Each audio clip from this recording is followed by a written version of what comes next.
यहाँ पे उपस्थित मंच पे उपस्थित सभी लोगों को और यहाँ पे आए हुए सभी मेहमानों को और महिलाओं को, आप सबको मेरी तरफ से और हमारे डिप्टी सीएम भट्ट विक्रमार्का जी की तरफ से आप सबको मैं शुक्रिया अदा करती हूँ और जसवंत जी को और आर.के. जैन जी को भी मुझे इस मंच पे बुलाने के लिए धन्यवाद देती हूँ। Thank you so much for giving me this opportunity to be with you all. હું પણ એક ગુજરાતીની દીકરી છું અને આ ગુજરાતી સ્કૂલમાં જ ભણેલી છું। સો સારું લાગે છે અહીંયા આજે તમે બધા સાથે આવીને એક ગૌ માતા ઉપર જે આ લોકો કરી રહ્યા છે, ગાય સેવા જે કરી રહ્યા છે, ગૌ બચાવો સેવા જે કરી રહ્યા છે એ બહુ જ ઉત્તમ છે। કેમ કે હા અને તો એક જાતનો આ લોકો એક યજ્ઞ તરીકે કરી રહ્યા છે, ગૌ માતાને બચાવવાનું એક યજ્ઞ તરીકે કરી રહ્યા છે અને ગૌશાળા ચલાવી રહ્યા છે। આજે એક જમાનામાં એક રાજાઓને યા મહારાજાઓ જે બી હતા એ લોકોની સંપત્તિ જે જોતા એ આપણી કેટલી ગાયો છે, એ ગામમાં કેટલી ગાયો છે, એ ગામ કેટલું સંપન્ન છે અને પ્રોસ્પરસ છે, એ ત્યાંની આ ગાયોને જોઈને કહેતા કે ત્યાંના રાજા આટલો સંપન્ન છે કે તો એની પાસે કેટલી ગાયો છે, કોઈને ચડાઈ બી કરવી હોય, કોઈને લૂંટ બી કરવી હોય તો જઈને એની ગાયો બધી ચોરીને લાવી લેતા। સો એ એક સંપત્તિ કહેવાય છે અને એ સમૃદ્ધિ બી છે, સંપત્તિ અને સમૃદ્ધિ છે ગાયનું ચિહ્ન છે, જે છે ગાય છે એ। અને આપણે બધાએ છે હિન્દુ બધાને આપણને ખબર છે કે એની અંદર બધાય દેવતાઓનો વાસ છે અને આપણે એને પૂજી રહ્યા છે કેમ કે ગાયની હર એક ચીજથી આપણને લોકોને કાંઈ ને કાંઈ ગાય આપી રહી છે, યા તો દૂધ રૂપે આપી રહી છે યા તો ખાતર તરીકે આપી રહી છે। એ ખાતરથી આપણું ધાન થાય છે ને ધાનથી આપણે બધા આજે જમીને ખાઈ પીને સ્વસ્થ રહી શકે છે। તો ગાય એક જસ્ટ એક જાનવર તરીકે નથી અને આપણે લોકો તો બધા એને એક માને રૂપે જોવે છે, એને આપણે બધા એને પૂજીએ છીએ, ગાયને પૂજીએ છીએ। આજે એ જ ગાય ઉપર એક આફત જેવું આવી ગયું છે તો એ આફતને બચાવવા માટે આ લોકો આ સંસ્થા રાખીને એ ગાયોને બચાવી રહ્યા છે। એમાં આપણા લોકોની બી ક્યાંય ભૂલ છે। આપણે લોકોએ જનરેશન સુધી એક છેલ્લા 15-20 જનરેશન, હમણાં એક છેલ્લા 5 જનરેશન્સથી આના ઉપર બધાને અવેરનેસ આવી છે કે ગાય શું છે કરીને આપણે ગાયને આપણે હવે બચાવવી જોઈએ કરીને, પણ એની પહેલાંના જનરેશન્સે બહુ નેગ્લેક્ટ કરી દીધું હતું કે એ લોકો કોઈ દિવસ ગાયના બારામાં પોતાના છોકરાઓને કે આવતી પેઢીઓને એના મહત્ત્વના બારામાં કાંઈક સમજાયું નહોતું, એટલે આ એક ગેપ આવી ગયો હતો વચ્ચે। તો એ ગેપને આ લોકો ઇમિડિયેટલી આવા લોકોએ આગળ આવીને સમાજમાં આવીને સમાજના લોકોને અવેર કરી રહ્યા છે કે ના, ગાય બહુ જરૂરી છે, ગાય આપણી માતા છે। અગર આ લોકો પણ એ ટાઈમે ના જાગ્યા હોત તો આજે આપણે ગાય ના જોઈ શક્યા હોત, ગાય શું છે કરીને બી આપણા છોકરાઓને ના ખબર પડી હોત, એટલું સ્લોટર થઈ રહ્યું છે ગાયનું। તો એ બચાવવા માટે આ લોકો જે આગળ આવીને જે કરી રહ્યા છે ને આજે આપણે બધાએ મળીને એ લોકો સાથે આ યજ્ઞમાં એ લોકોને સાથે રહે અને એ લોકો જે આજે સ્ટીલના એક ડબ્બા આપ્યા છે એની અંદર એક કોઈન બી આપણે નાખીએ તો આપણે ઘણું ખરું આપણે ગાય માતા માટે કરી શકશું। ગાય આપણી મા છે, એ મા માટે આપણે એક રૂપિયો ના નાખી શકીએ રોજનો તો એનો એક કંઈક ચારો થઈ શકે, કેટલી બધી ગાયોને આપણે બચાવી શકીએ, કેટલા બધા જીવને આપણે બચાવી શકીએ ને આપણી મા જેવી ગાયને આપણે સંભાળી શકીએ। કોઈનો હાથ એની ઉપર પડે તો ધ્રુજી જવું છે માણસે, કે આજે આપણી ગાય ઉપર કોઈ હાથ કઈ રીતે લગાડી શકે કરીને. તો અહીંયા તો સ્લોટર થઈ રહ્યા છે ગાયના. તો આને રોકવાની બહુ જરૂરી છે અને બહુ જેન્યુન છે આ કાર્ય. અને એમાં આજે મને મહિલા શક્તિ ઉપર બી કહેવાનું કીધું છે. તો મહિલા તો એઝ ઇટ ઇઝ શક્તિ જ છે. મહિલા વગર કંઈ ચાલતું જ નથી. હવે પુરુષો બી છે, તમે કંઈ ખરાબ નહીં લગાડતા, કંઈ કહું તો પુરુષ તમે લોકો ખાલી જઈને પૈસા કમાવીને લાવો છો. એ પૈસાને આજે આ મહિલા એક એક પૈસો કેવી રીતે વાપરવો, ઘર કેવી રીતે ચલાવવું, છોકરાઓનું જીવન કેવી રીતે સંવારવું, એ લોકોની લાઈફને કેવી રીતે આગળ વધારવું અને ઘરમાં કેવી રીતે હાથ ઘટ રાખીને ઘર ચલાવવું. She is a financer, she is a minister of the family.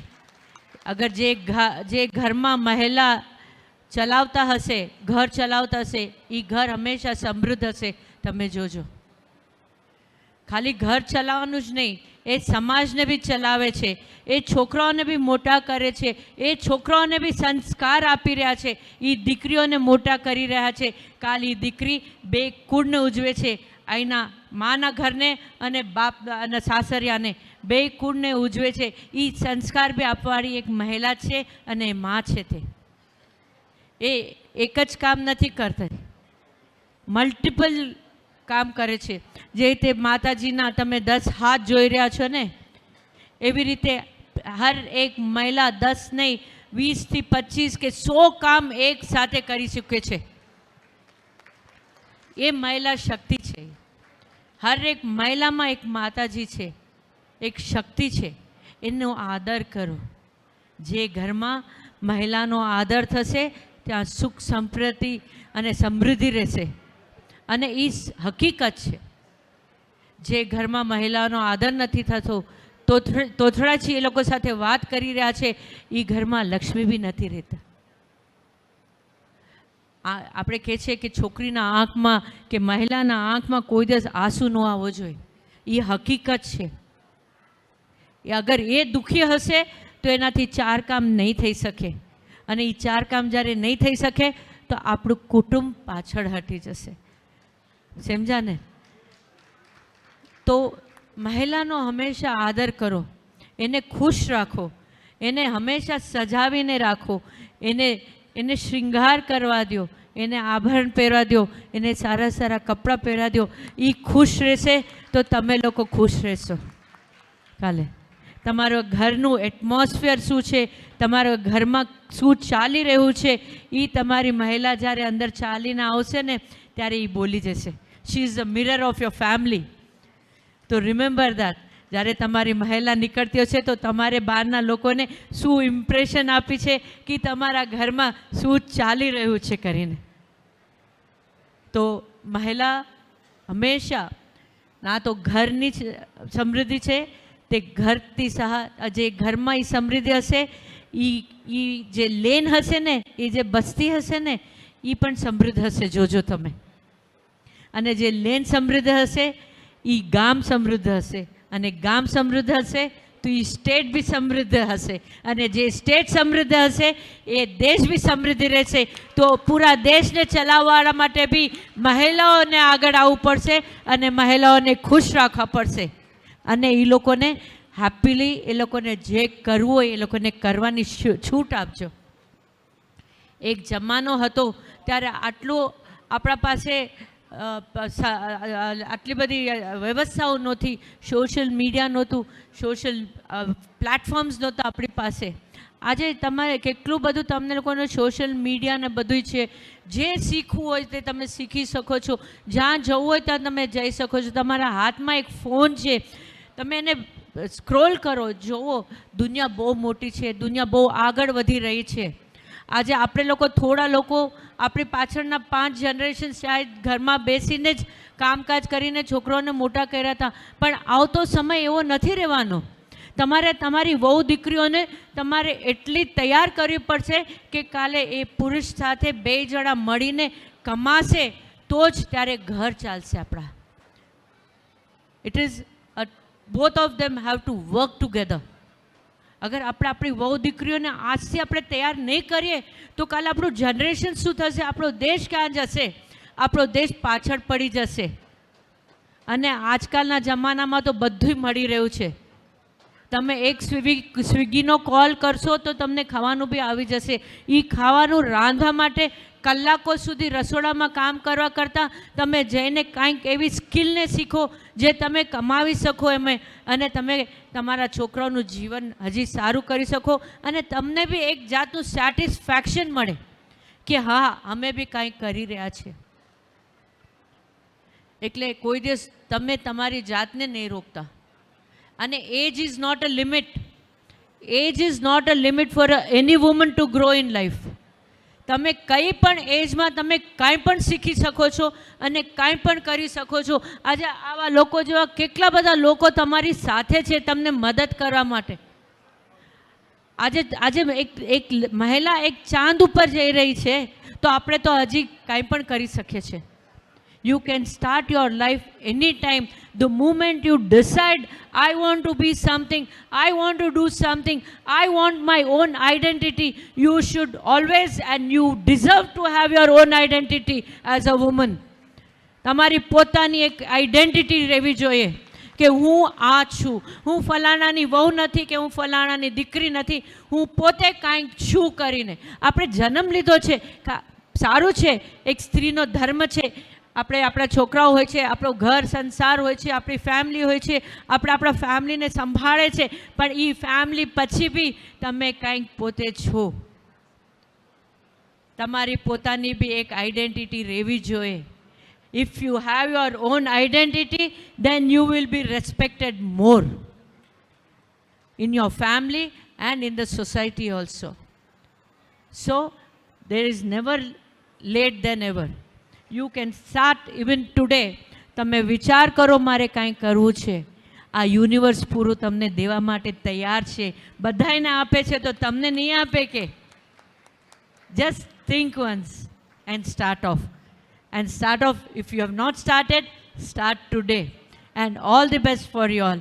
God bless you. Thank you.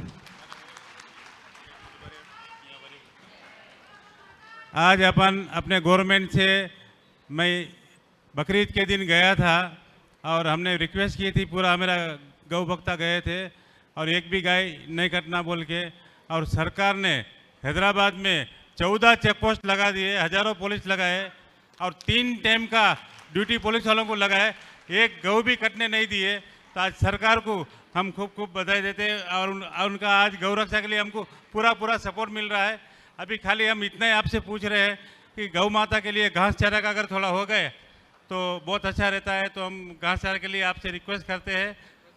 और दूसरा भी आपको बोलते हैं कि नंदिनी मैडम जल्दी से जल्दी MP बन जाए और हमारा गौ सेवा करे और हमको फ़ायदा कराए. जय गौ माता. धन्यवाद.